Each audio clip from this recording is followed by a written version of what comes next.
नमस्कार बच्चों, मैं Sushil Kumar teaching mathematics class में आप लोग का हार्दिक स्वागत करता हूं।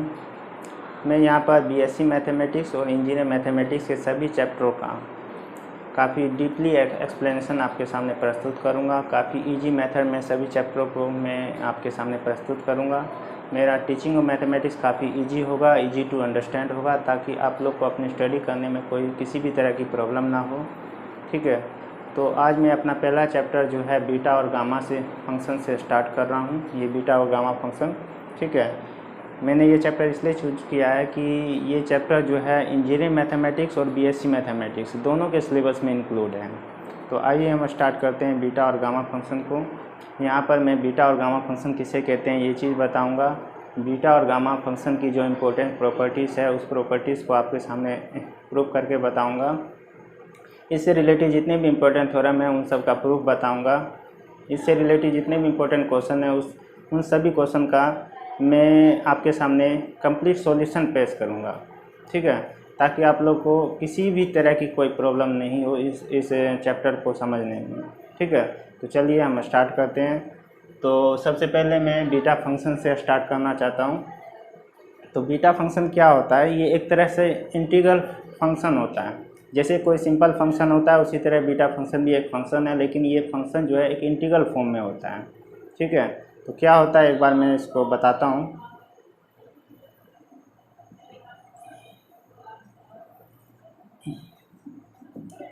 The definite integral defined bye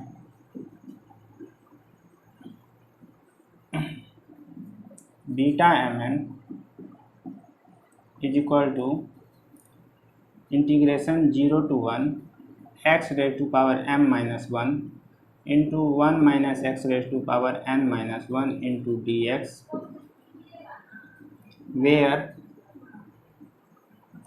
m and n greater than 0 is called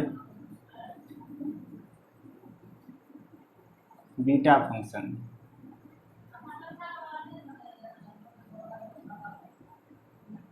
and is denoted by beta mn, ठीक है।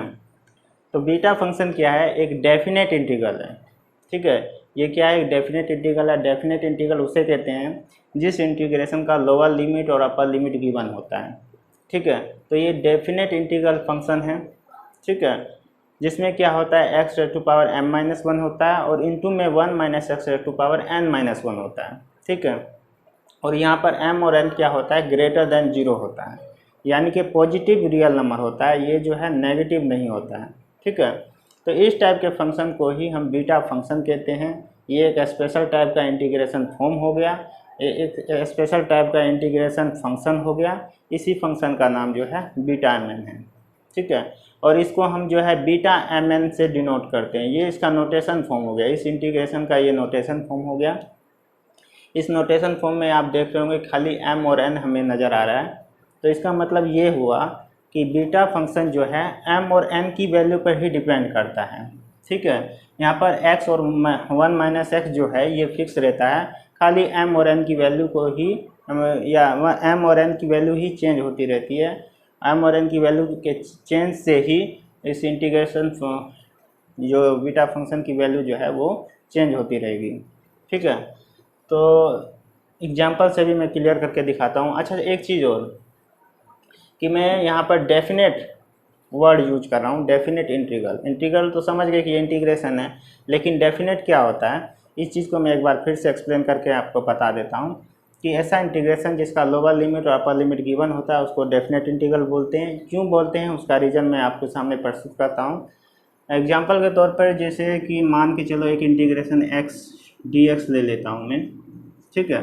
अब इसमें क्या किया मैंने, लिमिट नहीं ले रहा हूँ, लिमिट नहीं ले रहा हूँ, तो ये क्या हो गया? एक इंडेफिनेट इंटीग्रल हुआ। इंडेफिनेट इंटीग्रल क्यों हुआ ये मैं बताता हूँ आपको। अब हम जानते हैं कि x का इंटीग्रेशन क्या होता है। x का इंटीग्रेशन जो होता है x²/2 होता है, अब plus constant of integration c आ जाता है, ठीक है। 12 का चैप्टर है ये।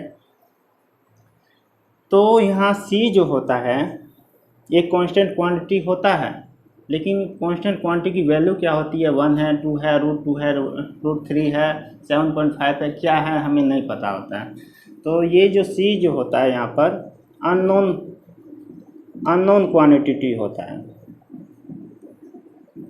ठीक है, यहाँ पे सी क्या है, एक अननोन क्वांटिटी है। इस अननोन क्वांटिटी की वजह से ये x²/2 + c जो वैल्यू आई है वो एक इनडेफिनेट वैल्यू आई है।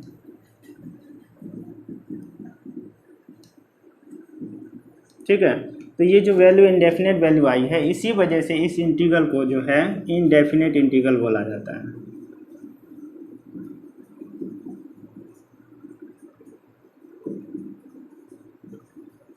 ठीक है, अब इसके अपोजिट अगर मैं एक ऐसा इंटीग्रेशन लेता हूँ जिसका लिमिट हमें दिया हुआ है, जैसे यही इंटीग्रेशन मैं ले लेता हूँ और इसका लिमिट जो है लोअर लिमिट 2 और अपर लिमिट में 4 ले लेता हूँ, और इसका जब इंटीग्रेशन करता हूँ तो हमारे पास आता है x²/2। इसमें plus constant of integration c नहीं आता है, बल्कि इस इंटीग्रल वैल्यू में जो है लोअर लिमिट 2 और अपर लिमिट 4 पुट हो जाता है।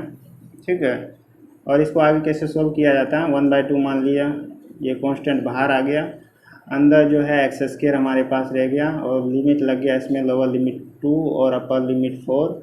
इसको आगे अगर हम फर्दर सोल्व करेंगे तो क्या आएगा, हमें पता है ये लिमिट किस तरह पुट किया जाता है। x वेरिएबल की जगह जो है 4 वैल्यू ये अपर लिमिट पुट कर दिया जाता है, तो आ जाएगा 4², फिर माइनस करके लोअर लिमिट पुट किया जाता है, x की जगह लोअर वैल्यू पुट कर दिया जाता है x की जगह, तो ये आ जाएगा 2²। इसको अगर फर्दर आगे सोल्व किया जाए तो 4² 16 और 2² 4, 16 - 4 12 आ जाएगा, और 12 इंटू में 1/2 यानी कि वैल्यू हमारे पास 6 आ जाएगा। ठीक है, तो ये जो 6 वैल्यू आई है वो एक डेफिनेट वैल्यू है, इसके साथ कोई अननोन क्वांटिटी नहीं है, तो ये डेफिनेट वैल्यू आई है, इसीलिए इस इंटीग्रेशन को डेफिनेट इंटीग्रल बोला जाता है। ठीक है, तो कहने मतलब कोई भी अगर इंटीग्रेशन है और उसका लोअर लिमिट और अपर लिमिट हमारे पास दिया हुआ है तो वो एक डेफिनेट इंटीग्रल होता है। अगर लोअर लिमिट और अपर लिमिट नहीं दिया हुआ है तो वो एक इनडेफिनेट इंटीग्रल होता है। ठीक है, यहाँ लोअर लिमिट और अपर लिमिट दिया हुआ तो इसका मतलब ये एक डेफिनेट इंटीग्रल हुआ। ठीक है, तो इसीलिए बीटा फंक्शन को डेफिनेट इंटीग्रल कहा जाता है। तो ये बीटा फंक्शन क्या है, एक डेफिनेट इंटीग्रल है। ठीक है, अब एक दो एग्जांपल से और इस चीज़ को मैं और क्लियर कर देता हूँ। ठीक है, जैसे मान लो एक इंटीग्रेशन में ले लेता हूँ x⁻8 1 - x⁻5 dx ले लेता हूँ। ठीक है, इसको मैं आगे लिख सकता हूँ, x⁻8 को मैं लिख सकता हूँ 9 - 1, x⁻9 - 1 1 - x, ये जो पावर यहाँ पे 5 है, 5 को मैं लिख सकता हूँ 6 - 1 इंटू dx। ठीक है, तो अब ये जो फंक्शन आया है वो बीटा फंक्शन की फॉर्म में आ गया है। ठीक है, जहाँ पर क्या है m-1 की जगह n-1 है, यानी कि m की जगह 9 है, और n-1 की जगह 6 - 1 है, यानी कि n की जगह 6 है, तो देयरफॉर ये क्या हो गया, बीटा 96। ठीक है, तो ये बीटा 96 के बराबर आ गया हमारे पास। तो इसका मतलब ये जो फंक्शन था हमारे पास, जो इंटीग्रल फंक्शन था या इंटीग्रल था, वो एक बीटा फंक्शन है। ठीक है, तो ये बीटा फंक्शन का एक एग्जांपल हो गया। उसी तरह एक फंक्शन और ले लेता हूँ मैं, इंटीग्रल फंक्शन मान लेते हैं x⁻ में 7/5 ले लेता हूँ, इंटू 1 - x⁻4/3 ले लेता हूँ इंटू dx। ठीक है, तो इसको मैं क्या लिख सकता हूँ, x⁻7/5 को मैं लिख सकता हूँ 7 + 5 12, तो 12/5 - 1 लिख सकता हूँ इसको, और 1 - x 4/3 को मैं लिख सकता हूँ 4 + 3 7, 7/3 - 1 इंटू dx। ठीक है, 12/5 - 1 को सोल्व करोगे तो 7/5 आ जाएगा, कि कैसे कि 5 एलसीएम लोगे तो 12 - 5 क्या आ जाएगा, 7 आ जाएगा, यानी कि 7/5, और 7/3 - 1 3 एलसीएम लोगे तो 7 - 3 यानी कि 4/3 आ जाएगा हमारे पास। ठीक है, तो ये हमारे पास ये भी एक बीटा फंक्शन हो गया, क्योंकि ये भी इस फंक्शन के फॉर्म में आ गया है, जहाँ पर m-1 की जगह 12/5 - 1 है, यानी कि m की जगह 12/5 आ गया। ठीक है, और n-1 की जगह 7/3 - 1 है, इसका मतलब n की जगह 7/3 आ गया। ठीक है, तो ये भी एक बीटा फंक्शन हो गया। ठीक है, अब एक चीज़ फिर से मैं बता देता हूँ कि 7/5 को मैंने 12/5 - 1 जो है कैसे लिख दिया। ये सिंपल तरीका है, 7 + 5 को ऐड कर लीजिए, 12 आया, तो 12/5 - 1 लिख देना है इसको।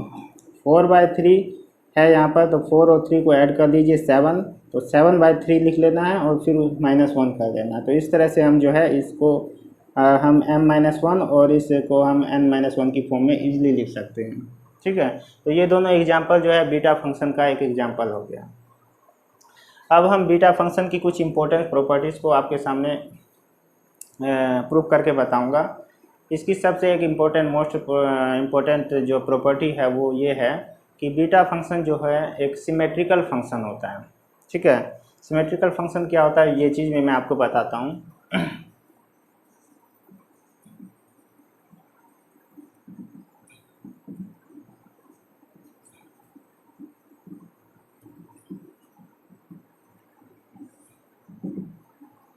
देखिए, सिमेट्रिकल फंक्शन या सिमेट्रिकल सेट जो है उस सेट को कहते हैं जिसके सारे एलिमेंट आपस में कम्यूट करते हैं।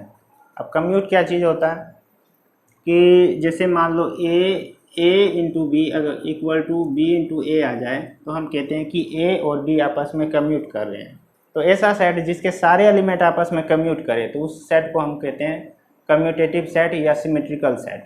ठीक है, तो बीटा फंक्शन भी इसी तरह का एक सेट होता है या इसी तरह का एक फंक्शन होता है जिसके एलिमेंट कम्यूट करते हैं। अब हमें पता है बीटा mn में जो है इम्पोर्टेंट एलिमेंट क्या होता है, यानी कि दो ही एलिमेंट होते हैं m और n। ठीक है, तो इसका मतलब ये हुआ कि अगर बीटा फंक्शन सिमेट्रिकल है या बीटा फंक्शन सिमेट्रिक है तो इसका मतलब बीटा mn इक्वल टू हमारे पास होना चाहिए बीटा nm के। ठीक है, इसमें दो एलिमेंट है m और n, वो आपस में कम्यूट करने चाहिए। इसका मतलब m की जगह n और n की जगह m आना चाहिए। तो बीटा mn बराबर बीटा nm होना चाहिए अगर ये सिमेट्रिक है तो ये सिमेट्रिक है। अब इस चीज़ का हम प्रूफ करते हैं। ठीक है, तो प्रूफ देखते हैं इसका हम।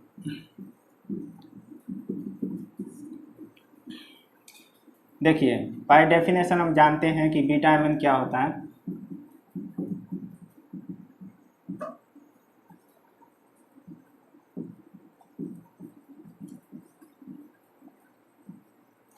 बीटा mn क्या होता है, integration 0 to 1 x⁻m-1 into 1 - x⁻n-1 into dx। ये होता है हमारे पास बीटा mn फंक्शन। अब इस बीटा mn को हम बीटा nm के इक्वल प्रूव करेंगे। देखते हैं कैसे प्रूव करते हैं। तो एक डेफिनेट इंटीग्रल की हमारे पास एक इम्पोर्टेंट प्रॉपर्टी है। वो प्रॉपर्टी क्या है, उस प्रॉपर्टी को हम यहाँ यूज करेंगे। वो प्रॉपर्टी है क्या कि 0 to a f(x) dx equal to होता है हमारे पास 0 to a f(a - x) into dx।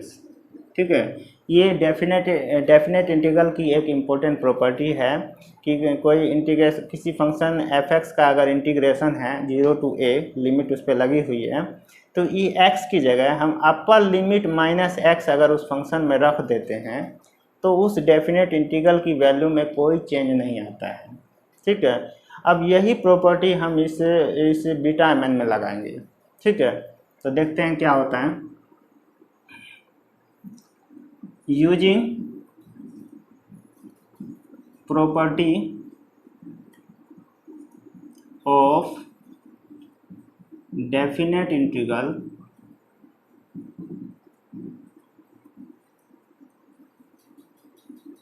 Zero to a f(x) equal to 0 to a f(a - x) dx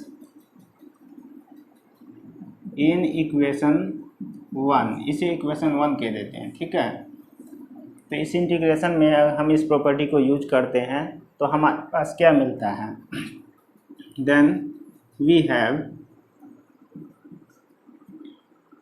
beta mn हमारे पास अब क्या बन जाएगा 0 to 1। हमें क्या करना है, x की जगह क्या पुट करना है अपर लिमिट माइनस एक्स, ठीक है। यहाँ पर लिमिट क्या है 1 है, तो इस x की जगह में मुझे क्या पुट करना पड़ेगा 1 माइनस एक्स। इस फंक्शन में, इस इंटीग्रल फंक्शन में जो है x की जगह हम 1 माइनस एक्स पुट करेंगे, ठीक है। तो पुट करते हैं, चलिए। x की जगह क्या पुट करना है मुझे 1 माइनस एक्स। एक्स की पावर वहाँ पर क्या है m माइनस 1, तो यहाँ पर क्या आ जाएगा पावर एज इट इज रहेगा m माइनस 1, ठीक है। फिर 1 माइनस एक्स, एक्स की जगह मुझे क्या रखना है 1 माइनस एक्स रखना है, ठीक है। तो यहाँ मैं बड़ी ब्रैकेट लगा देता हूँ और वहाँ पावर कितना है n माइनस 1, तो power n minus 1 as it is रह जाएगा इनटू में dx, ठीक है। अब इसको सोल्व करते हैं। हमने क्या किया अभी तक, सिर्फ x की जगह 1 माइनस एक्स पुट किया है और कुछ नहीं किया है, ठीक है। तो आगे प्रूव करते हैं, आगे सोल्व करते हैं इसको। 0 to 1 1 minus x m minus 1, इस ब्रैकेट को अगर हम खोलते हैं तो 1 minus 1 minus minus plus x हो जाएगा, power n minus 1 as it is into d x. ये 1 से माइनस 1 कैंसिल हो जाएगा, हमारे पास रह जाएगा 0 to 1 1 minus x raise to power m minus 1, ठीक है। और यहाँ हमारे पास अंदर क्या रह गया, ओनली x रह गया, तो इसका मतलब x की पावर n माइनस 1 हमारे पास आ जाएगा इंटू में dx, ठीक है। 0 to 1, अब हम क्या करते हैं x वाली टर्म को आगे और 1 माइनस एक्स वाली टर्म को पीछे लिख लेते हैं। तो ये आ गया हमारे पास x raise to power n minus 1 into 1 minus x raise to power m minus 1 into d x, ठीक है। अब इस इंटीग्रल को इस इंटीग्रल से कंपैरिजन करके देखो, हमारे पास क्या आ रहा है m माइनस 1 की जगह n माइनस 1 आ रहा है और n माइनस 1 की जगह m माइनस 1 आ रहा है, यानी कि m की जगह n और n की जगह m आ रहा है, यानी कि m और n आपस में कम्यूट कर रहे हैं। तो इसका मतलब ये हुआ कि ये जो है बीटा एन एम के इक्वल आ गया हमारे पास, ठीक। तो हमने प्रूव कर दिया कि बीटा एम एन जो है बीटा एन एम के इक्वल आ गया। ये बीटा एन एम क्यों हुआ, क्योंकि n की जगह यहाँ m है और m की जगह यहाँ पर n है, तो ये बीटा एन एम हुआ। और इस साइड हमारे पास क्या था, बीटा एम एन था। तो हमने प्रूव कर दिया कि बीटा एम एन जो है वो कम्यूटेटिव फंक्शन है या सिमेट्रिकल फंक्शन है। तो आज हम अपने इस चैप्टर को आज इतने पे ही समाप्त करते हैं। फिर अगले चैप्टर में मैं आपको बीटा फंक्शन की कुछ और प्रॉपर्टीज़ के बारे में बताऊंगा। इससे रिलेटेड जितने भी इम्पोर्टेंट थ्योरम है उसको प्रूव करके दिखाऊंगा, कुछ क्वेश्चन को भी सोल्व करके दिखाऊंगा। उसके बाद फिर मैं गामा फंक्शन पे भी चलूँगा और गामा फंक्शन और बीटा फंक्शन के आपस के रिलेशन को भी मैं प्रूव करूँगा। तो तब तक के लिए बाय, मिलते हैं अगले वीडियो में।